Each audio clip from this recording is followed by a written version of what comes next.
el origen ya en general está donde el núcleo masticador importante está ubicado donde en la protuberancia. En la protuberancia es el núcleo, o sea, la parte, si quieren, motora, esta, ¿no es cierto? Y todo esto que ven acá es también el origen real del quinto par craneal.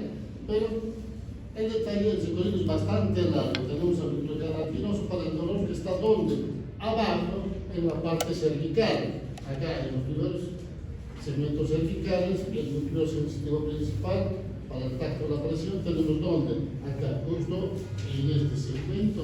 Y más arriba tenemos, aquí en el mesencéfalo, ¿no es cierto?, el núcleo de la propiocepción. Ahora, el origen aparente tenemos en la cara lateral de la protuberancia, un puente. Esta es la protuberancia, cara anterior y cara lateral. Esto es el nervio trigémino, ¿no es cierto? Entonces tenemos el origen aparente. Ahora, ¿qué es lo que va a innervar? Fíjense, toda la piel, la mucosa, los dientes, las articulaciones del macizo facial, ¿no es cierto? Por eso es cuando examinamos qué cosa, la sensibilidad de la cara y el reflejo corneal, ¿no es cierto? También va a llevar al músculo temporal y el masticador, que son músculos masticadores, pero también inerva qué cosa, los tiroideos, el vientre anterior del digástrico, el ombligo, el tensor del paladar y el tensor del tímpano. ¿Sí? Todo eso va a dar inervación. ¿Y cómo examinamos? Examinamos mediante el examen de la sensibilidad de la cara. El trigémino se divide en tres segmentos, tres ramas terminales. Segmento frontal, el maxilar y el mandibular, o sea, el maxilar inferior, ¿no? Entonces, cuando nosotros vemos esto, nosotros, aparte de eso, tenemos que examinar el reflejo corneal. Pero cuando hay alteración de este par craneal, nos da la patología que conocemos como la neuralgia del trigémino, ¿no es cierto? La neuralgia del trigémino. Y cuando pensamos en esto, ¿qué sintomatología va a tener el paciente? Dolor a la masticación, dolor al hablar, dolor al tragar, la sensibilidad al corriente de aire le provoca dolor, el rozar, ¿no es cierto?, por la mano o la ropa o las sábanas al dormir le provoca dolor. Tipo de descargas eléctricas, dice el paciente. Ahora, ¿cómo tratamos a la neuralgia del trigémino? En principio es tratamiento médico. Bien, tratamiento médico, carbamazepina, 200 miligramos, cada 12 horas, a veces llegamos hasta 1200 gramos, a cada 6 horas, con buenas respuestas. A veces nos responden y hay que buscar otros medicamentos y agregar, como la pregabalina, gabapentina, ¿no es cierto?, que son tratamientos de segunda línea. Ahora, en general, la gran mayoría de estos tratamientos del trigémino son de causa vascular. Una de las arterias toca la rama superficial del trigémino, ¿no es cierto? Y cada latido provoca una descarga, ¿no es cierto? Entonces, cuando uno ve que no responde al tratamiento médico, ¿no es cierto?, y a otros autores dicen, la primera elección es la cirugía. Pero no todas las neuralgias del trigémino,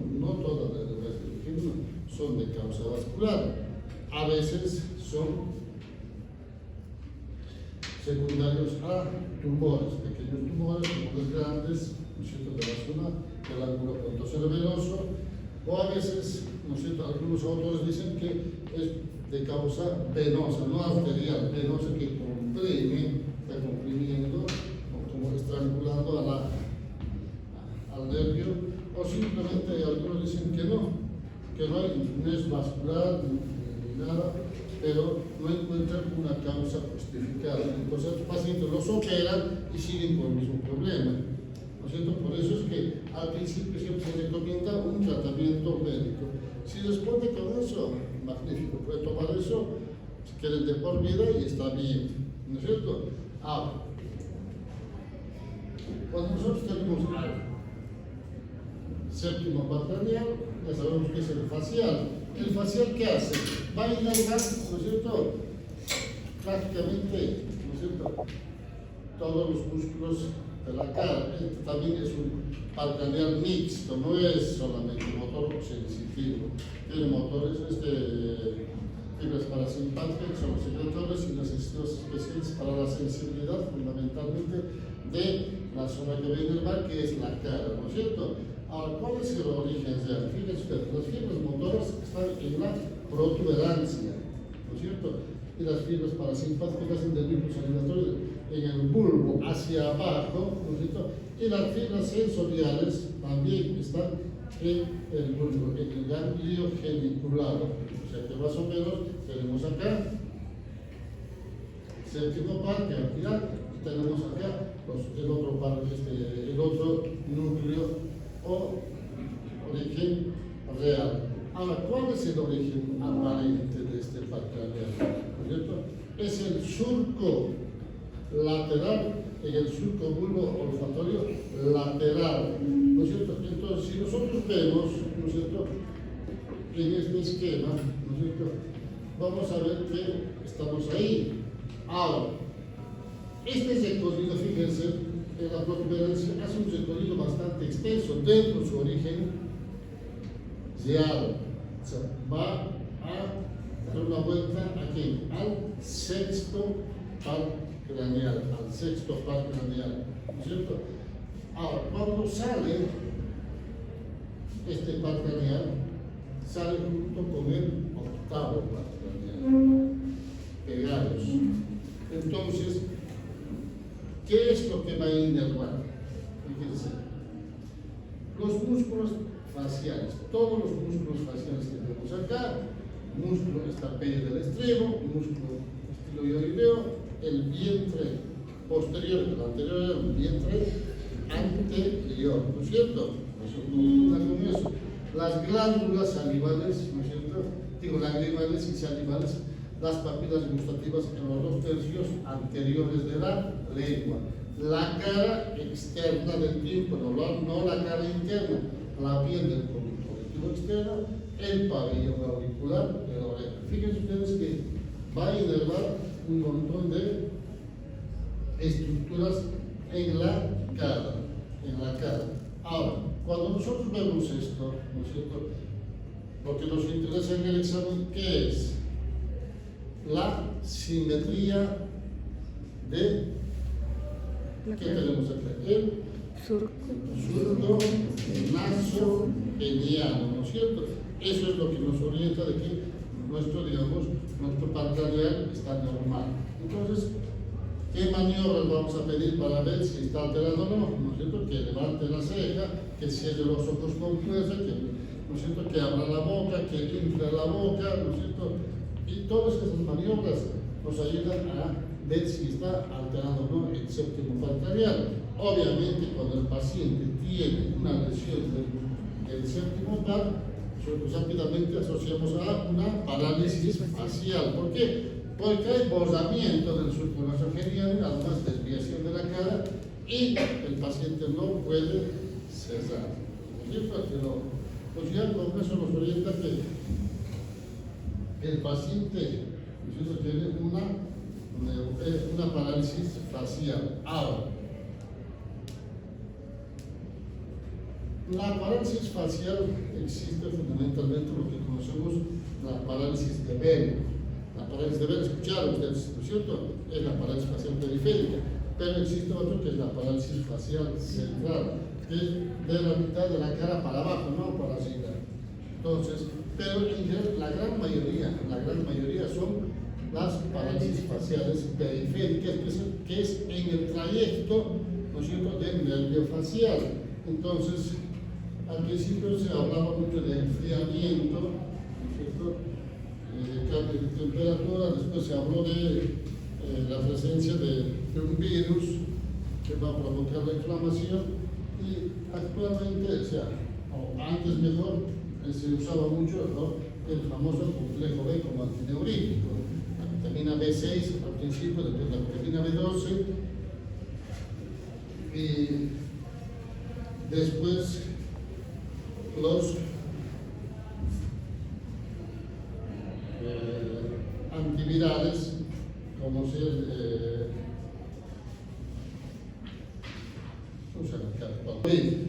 el aciclovir, algunos usan 400 miligramos cada 6 horas y la gran mayoría 800 cada 8 horas, ¿no es cierto? Pero eso es como retroviral. Pero aparte de eso, ¿qué usan? Los corticoides, la dexametasona. Dicen que hay una inflamación en el trayecto del nervio facial dentro de lo que es el peñasco. Entonces, como el peñasco es un conducto bastante rígido el hueso y tenemos el nervio ahí, cuando se inflama, como que está estrangulado. Entonces, se usa el corticoide para ayudar a desinflamar. Y obviamente, de cualquier manera, llámese, por ejemplo, si es problema viral, todos saben que el virus tiene un ciclo, ¿no es cierto? Y se termina. Y si es por problema de un enfriamiento, el proceso inflamatorio pasa, porque el organismo se defiende y el paciente mejora. Entonces, pero el tratamiento ideal para esto, ¿qué es? La fisioterapia. Algunos dicen la kinesiología, ¿no es cierto? De cualquier manera, la rehabilitación de los músculos tiene que ser temprano, precoz. Pero aparte de eso, ¿qué es lo que tenemos que hacer el tratamiento en este tipo de pacientes? Ayudar a que cierren el ojo. En la noche tienen que cerrarse, ¿no es cierto? ¿Por qué? ¿Por qué creen?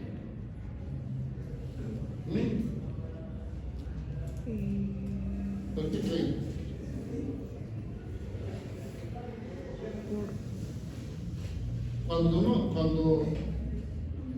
A ver, si nosotros nos fijamos cada uno al compañero, ¿qué hacemos? Siempre estamos parpadeando, ¿no es cierto? ¿Y eso, el parpadeo para qué nos ayuda? Para lubricar. Para lubricar, ¿no es cierto? El globo ocular.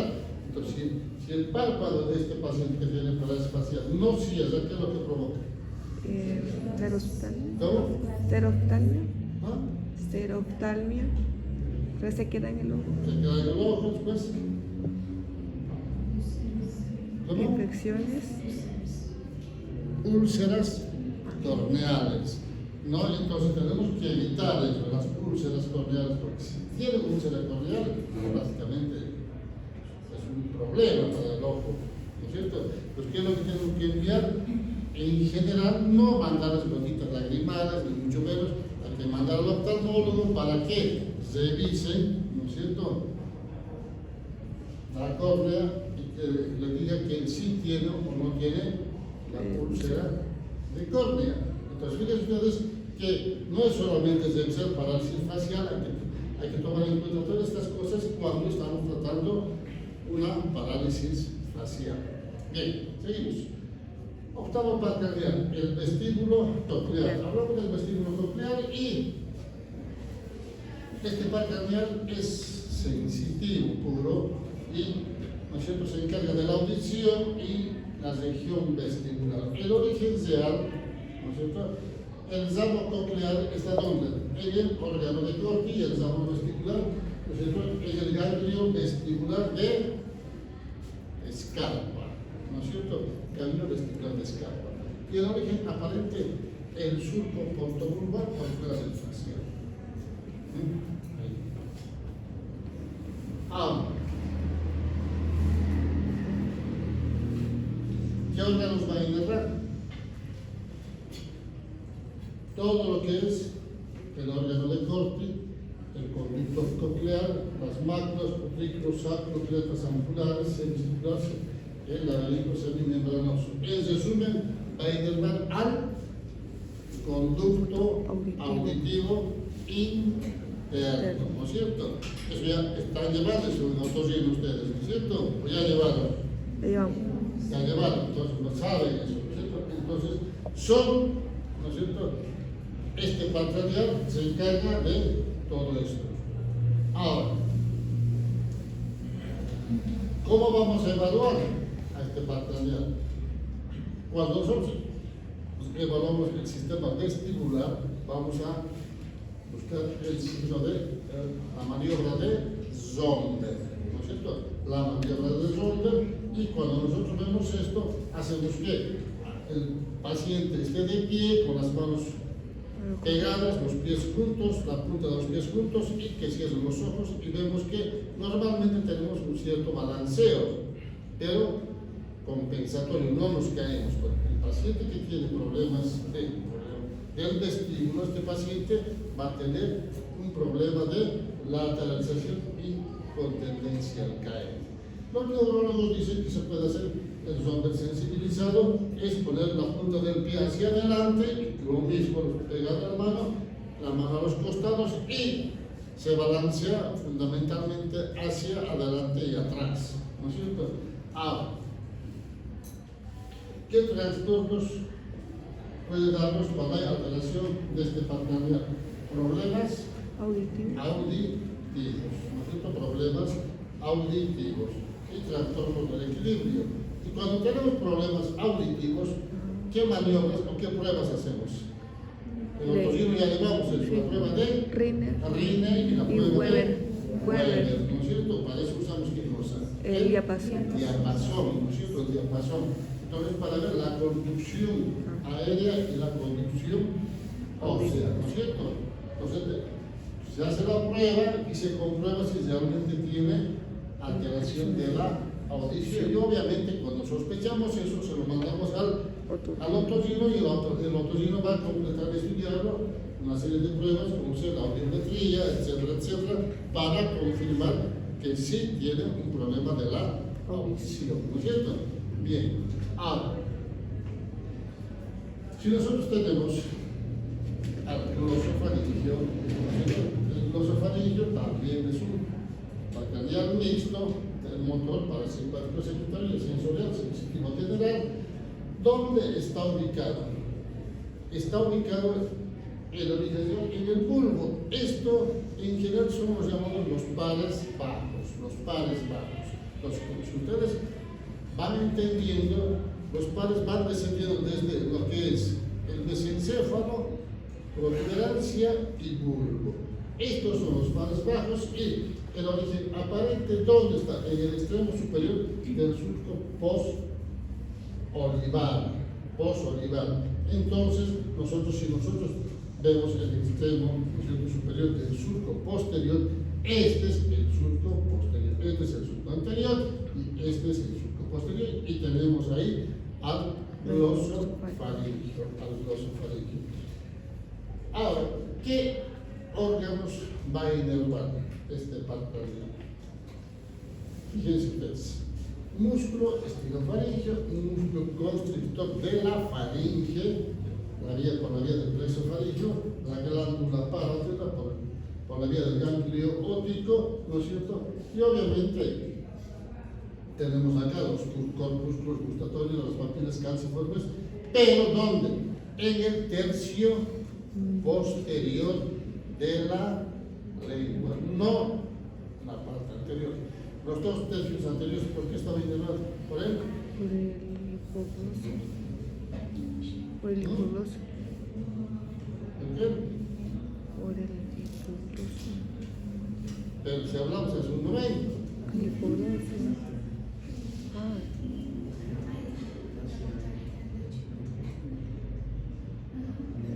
¿Por él? Por el facial. Ah. Tienen que estar atentos, por eso les repito, tenemos que estar atentos. Entonces, el tercio posterior está inervado por el glosofaringio, ¿no es cierto? Aparte de eso tenemos, ¿no es cierto?, la mucosa faríngea, toda la cara interna del tímpano, ¿no es cierto? No la cara externa, la cara interna, ¿no es cierto? La cara externa estaba inervada por el facial. facial, ¿no es cierto? tenemos a los quiroreceptores carotídeos, a los prereceptores del seno carotídeo. Entonces, eso que cuando los masajean o les apretan el cuello y se desmayan, es cuando les tapan la boca, bueno, es eso. ¿Entiendes? Bien, entonces fíjense ustedes que el glosofaringio va a inervar muchas estructuras y cómo examinamos. Examinamos viendo el dedo del paladar. Para eso, ¿qué le decimos al paciente? Abra la boca, saque la lengua y diga ¡ah! ¿No es cierto? Vemos el dedo del paladar, vemos la úvula, hacemos el reflejo nauseoso, ¿no es cierto? Y, obviamente, el paciente que tiene lesión de este par craneal se llama la neuralgia del glosofaringio. Es muy más o menos muy parecido, muy similar a lo que es la neuralgia del trigémino, pero la diferencia es que no tiene dolor en la cara, sino tiene dolor al tragar y al hablar. Entonces es un problema serio. También esto se tiene que operar porque la gran mayoría de los pacientes es por un problema vascular. Ahora tenemos al vago. El vago décimo par craneal, sensitivo motor, es parasimpático secretor y el sensitivo sensorial general. El origen ya, ¿no es cierto? El motor principal en el núcleo ambiguo, ahí abajo, ¿no es cierto? Y tenemos el parasimpático motor dorsal del vago y el sensitivo, el núcleo solitario, ¿no es cierto? Al lado del núcleo espinal del trigémino. El origen aparente es lo mismo, surco posterolateral, caudal al glosofaringio. Tenemos el glosofaringio, ¿no es cierto? Ahí tenemos el vago abajo, ¿no es cierto? Están pegaditos. La diferencia es que uno es mucho más delgado y el otro es tiene bastantes semilletes. Ahora, ¿qué órganos va a inervar? Fíjense ustedes, constrictor de la faringe por la vía del plexo faringeo, lo mismo que el anterior. Músculo de la laringe, lo mismo que el anterior, músculo liso de la faringe, laringe, pero la diferencia es que este paracranial ya baja ¿dónde? A las vísceras torácicas, abdominales, ¿no es cierto? A los receptores del tacto, presión, la absorción de la glucosa de la pared del tubo digestivo, ya no de la carótida. Va a llegar hasta la flexión esplénica del intestino grueso.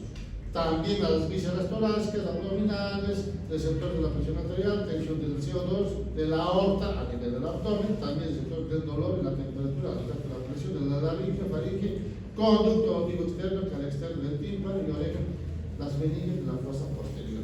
Fíjense ustedes que el vago va a inervar muchas estructuras, pero arriba inerva lo mismo que el glosofaringio, ¿no es cierto? El glosofaringio. Entonces, ¿cómo examinamos? Lo mismo. Abra la boca, saque la lengua y diga, vemos el velo del paladar que esté simétrico. Si nosotros vemos que está desviado y la cúpula desviada, vamos a ver que tiene lesión del noveno o décimo par craneal, ¿no es cierto?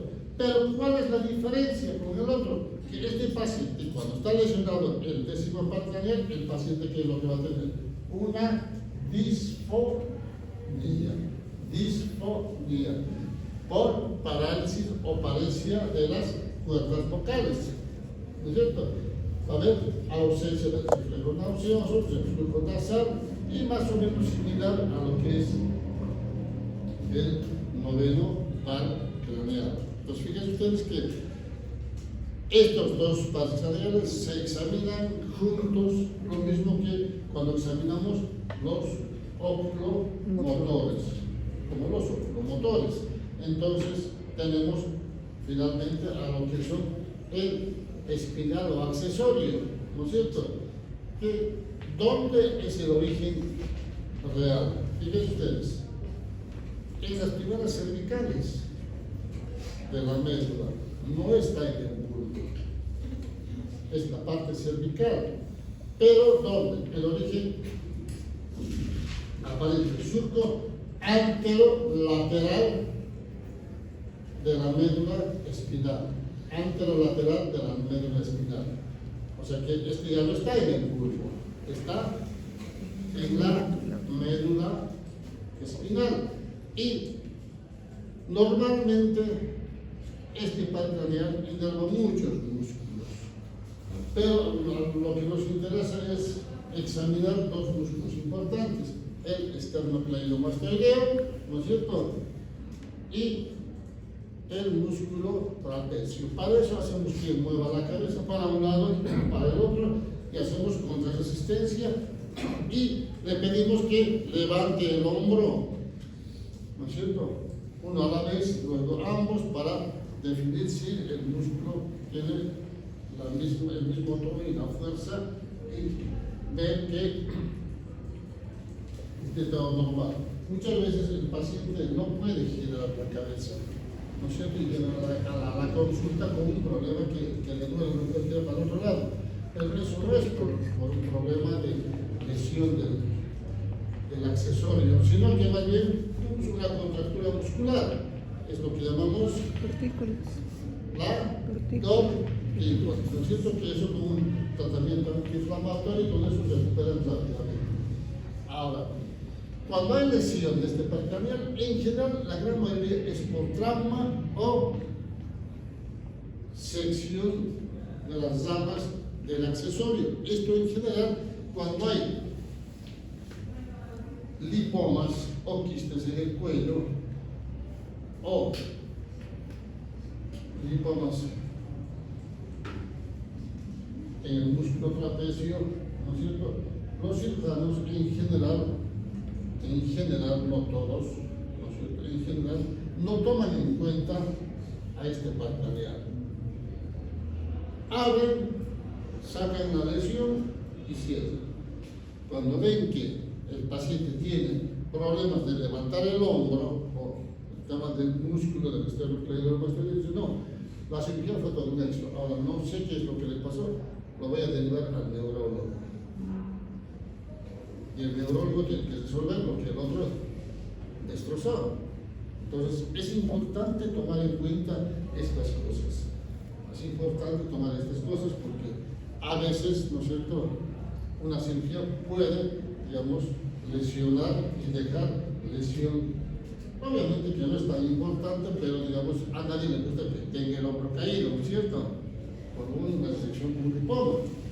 Bueno, y tenemos finalmente al último, que es el hipogloso. El hipogloso en general, este sí tiene el origen real, está en el bulbo, no está en la médula espinal, y el origen aparente tenemos ahí, que es el surco preorbital, ¿no es cierto?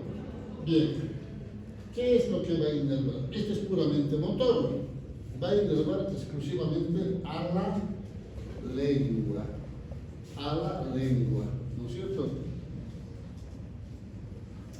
Todos los músculos intrínsecos y extrínsecos, excepto, dice, el palato grosso que está inervado por el nervio. ¿Cómo evaluamos? Le pedimos al paciente que saque la lengua, que le dé para arriba, para abajo, lateral izquierdo, lateral derecho, ¿no es cierto? Y cuando hay una parálisis de las cuerdas, digo, de este par craneal, vamos a ver que la lengua en general está así. Desviación de un lado para el otro. ¿No es cierto? Entonces, este paciente probablemente va a tener, ¿qué cosa? Problemas para, tal vez, deglutir y a veces problemas para articular la palabra, porque la lengua no funciona adecuadamente. Pero cuando hablamos de disartria, no estamos hablando de lesión a nivel del cerebro, es por lesión del hipogloso, ¿no es cierto? El hipogloso. Entonces, fíjense ustedes que todas estas cosas que lo hacemos en el examen general, ¿no es cierto?, tenemos que fijarnos en todo esto que estamos, ¿no es cierto?, repasando, porque esto ya ustedes lo saben, ya llevaron esto, ¿no es cierto?